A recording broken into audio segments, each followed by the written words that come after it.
Bullying itu sebetulnya sudah terjadi mulai era kuno. Suatu ketika Rasulullah itu lagi duduk-duduk sama sahabat di pagi hari. Lagi duduk-duduk sama sahabat. Jadi kalau redaksinya begini. Karena Rasulullah sallallahu alaihi wasallam jalisan dzata yaumin ma'a ashabi. Suatu ketika Rasulullah itu lagi duduk-duduk sama sahabatnya. Kemudian fanadharu ila syabin dzi jaldin wa quwwatin wa qad bakkara yas'a. Sabilud dumu'i sabilun murih tanahada ya sahi kay tastarih. Kalau Mas Alvan mungkin pernah dengar ada satu kitab itu yang sangat populer di hampir seluruh pondok pesantren yang ada. Namanya kitab Alfiyah. Di sana itu sampai kitab Alfiyah itu saking populernya. Mbah Maimun Zubair almarhum, Kiai Maimun itu sampai dawuh. Ada kiai kok enggak hafal Alfiyah itu belum layak untuk disebut kiai. Dan di antara sekian banyak itu ada tulisan berbunyi begini. Man la yazalu syakiran 'alal ma'ah fahuwa harin bi isyatin dzati sa'ah. Siapapun, bukan hanya Mbak Sandi, jenengan semua ini. Pokok selama mau bersyukur, maka selama itu pula jenengan patut untuk mendapatkan suasana, situasi, kehidupan yang lebih baik. Selama jenengan mau berterima kasih kepada Allah Subhanahu wa Ta'ala dan kepada siapapun yang membuat Anda berada di titik ini, insya Allah situasinya akan lebih baik. Mohon maaf ya, syukur itu tidak hanya, makanya saya suka kalau malam hari ini kan semua karyawannya Mas Gilang ya, semuanya kan karyawan. Disiapkan macam-macam, mereka semuanya diajak bareng-bareng, diajak kumpul bareng-bareng. Terima kasih Mas Gilang dan Mbak Sandi tidak cukup diberikan kepada Allah Subhanahu wa Ta'ala saja. Harus panjenengan tampilkan kepada siapapun yang membuat Anda berada di titik ini hari ini. Karena Allah sendiri sudah dawuh, Allah sendiri sudah berkata, abdi lam tashkurni idza lam tashkur man ajritu an nikmah ala yadayhi. Hambaku, kamu belum bisa saya anggap berterima kasih kepadaku sebelum kamu bisa berterima kasih kepada siapapun yang membuat kamu sukses, yang membuat kamu berada di titik ini hari ini. Bisa orang tua, bisa keluarga, bisa teman, dan lain sebagainya. Dan saya yakin keberhasilan J99 ini tidak mungkin hanya karena pikiran dan inspirasi daripada Mbak Sandi saja. Pasti kerja keras semua pihak, semua karyawan, semua yang terlibat di J99 Corp ini.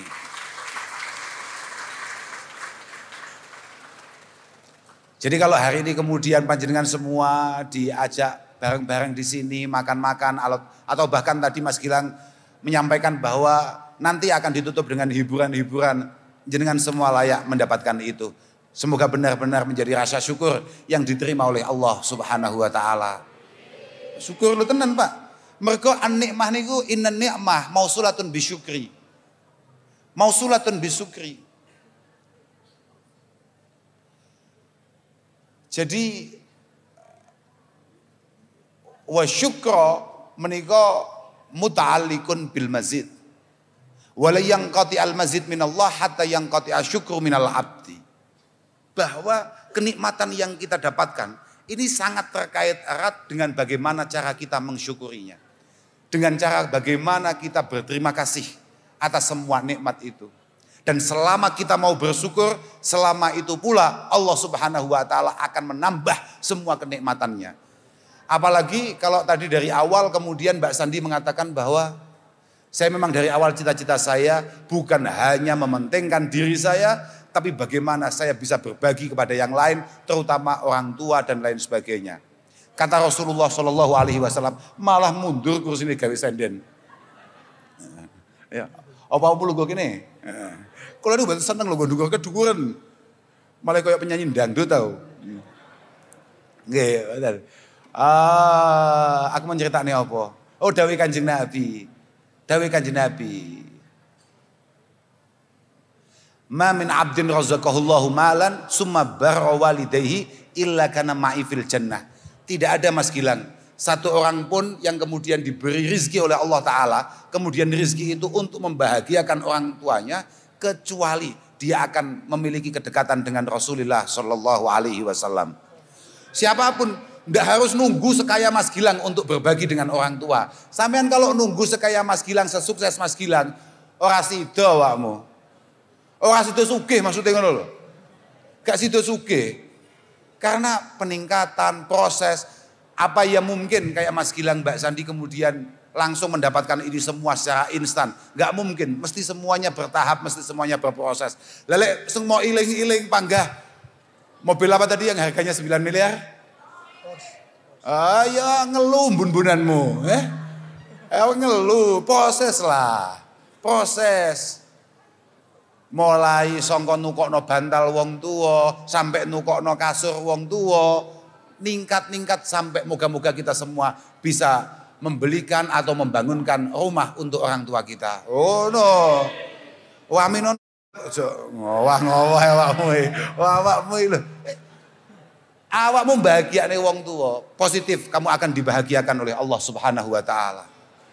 Lah wong kita ini membahagiakan orang lain saja pasti. Wallahu fi aunil abdi, maka al abdu fi auni akhihi. Allah akan selalu membersamai kita selama kita siap untuk mengulurkan tangan kepada orang lain.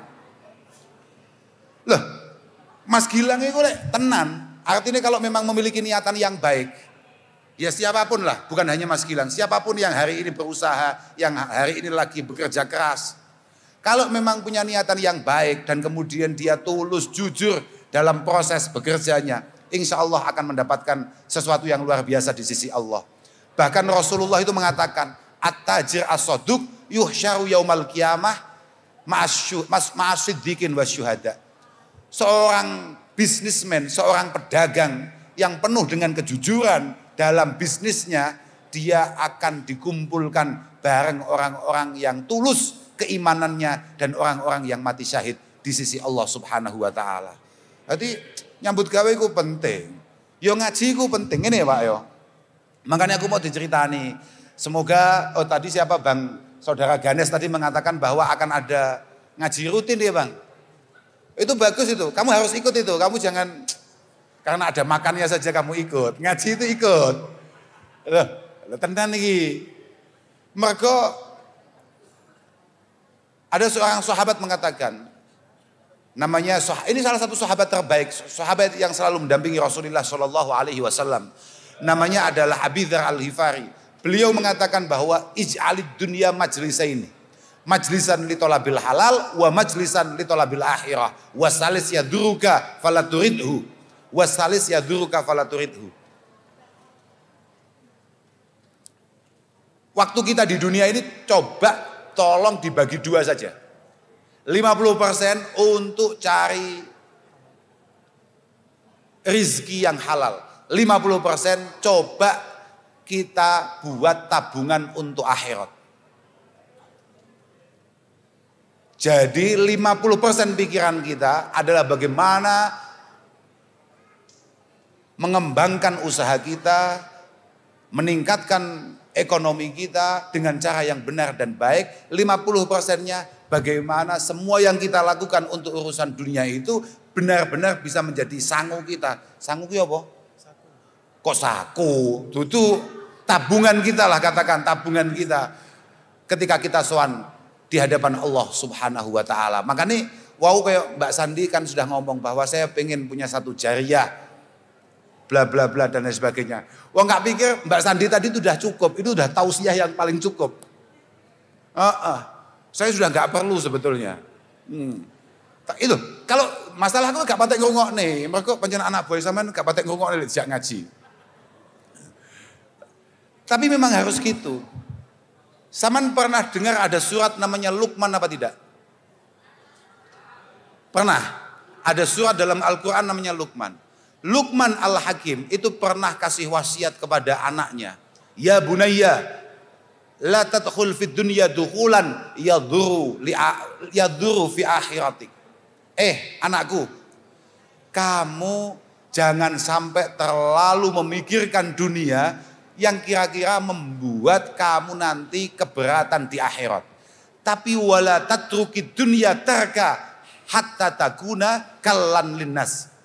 Tapi kamu jangan sampai kemudian meninggalkan dunia, tidak memikirkan bagaimana kita hidup sukses, kita hidup sejahtera, yang membuat kamu menjadi beban orang lain.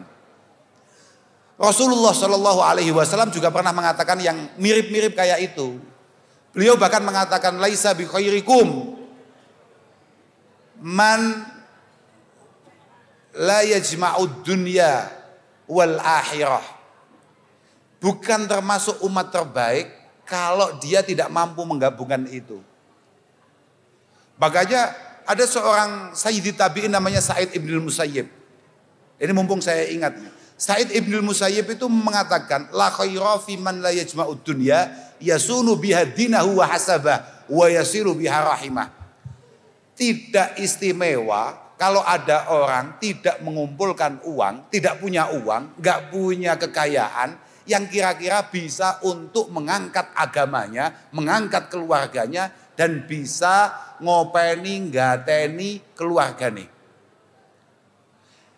Sampean kudu ngerti ya, dulur nek awakmu sukses, iku mau silaturahimi, mau endangi, iku seneng. Mergo bayangane awakmu teko mesti nggawa jajan lah, nggawa apa, tapi nek awakmu gak sukses, dulur mau endangi panik. Panik. Iki mesti masalah iki. Masalah iki. Iki loh. Lah, iya bara. Makanya suatu ketika bullying itu sebetulnya sudah terjadi mulai era kuno. Suatu ketika Rasulullah itu lagi duduk-duduk sama sahabat di pagi hari. Lagi duduk-duduk sama sahabat. Jadi kalau redaksinya begini. Karena Rasulullah sallallahu alaihi wasallam jalisan dzata yaumin ma'a ashabi. Suatu ketika Rasulullah itu lagi duduk-duduk sama sahabatnya. Kemudian fanadharu ila syabin dzi jaldin wa quwwatin wa qad bakkara yas'a.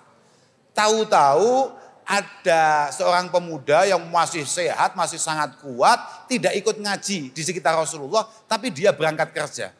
Masih pagi dia sudah berangkat kerja. Di mana sahabat yang lain semuanya lagi pada ngaji di hadapan Rasulullah Shallallahu Alaihi Wasallam.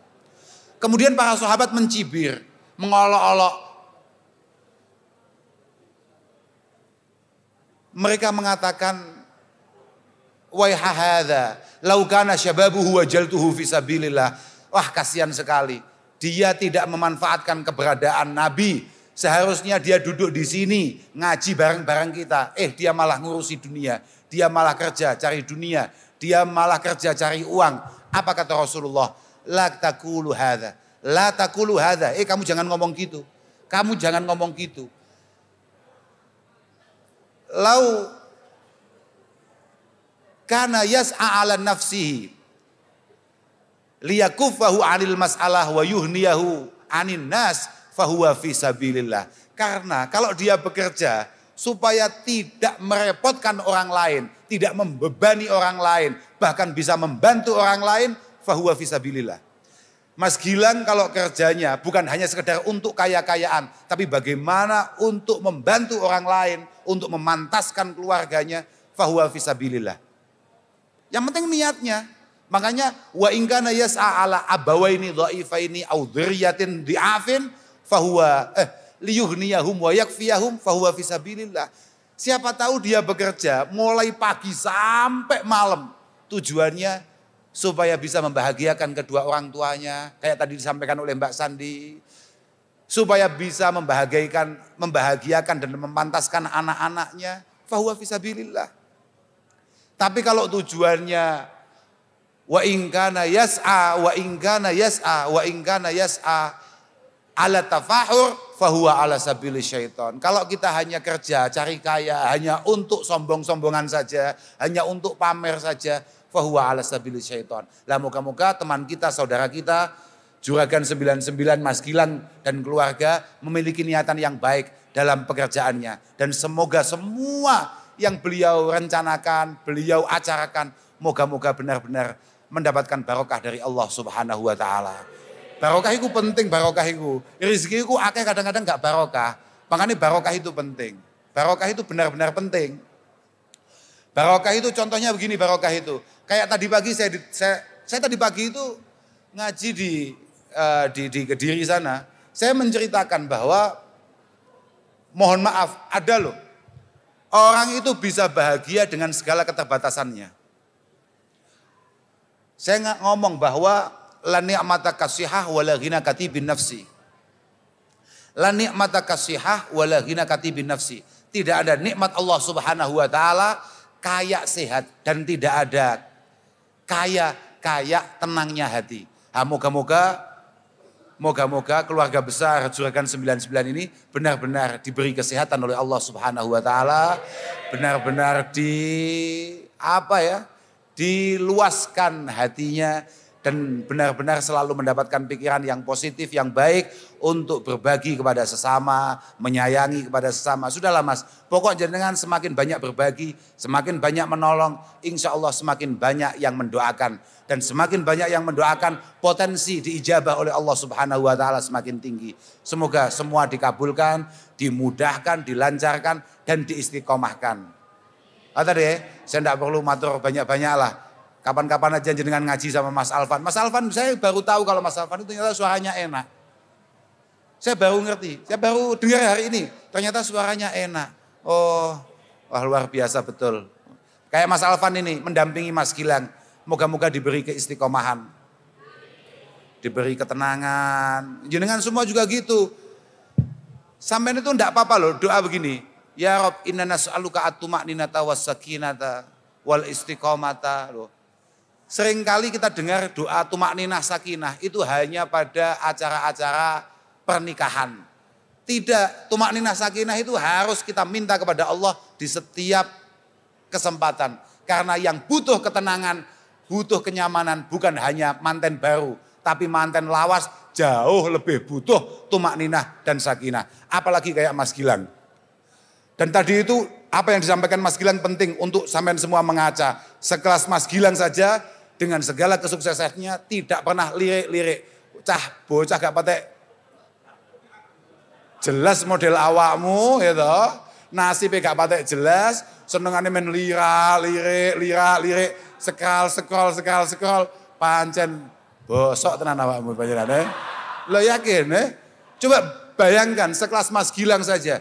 Dengan segala yang diberikan oleh Allah Subhanahu wa taala kepadanya, tetap yang tercantik, paling muda, paling ideal adalah Mbak Sandi. Lah kowe. Betul.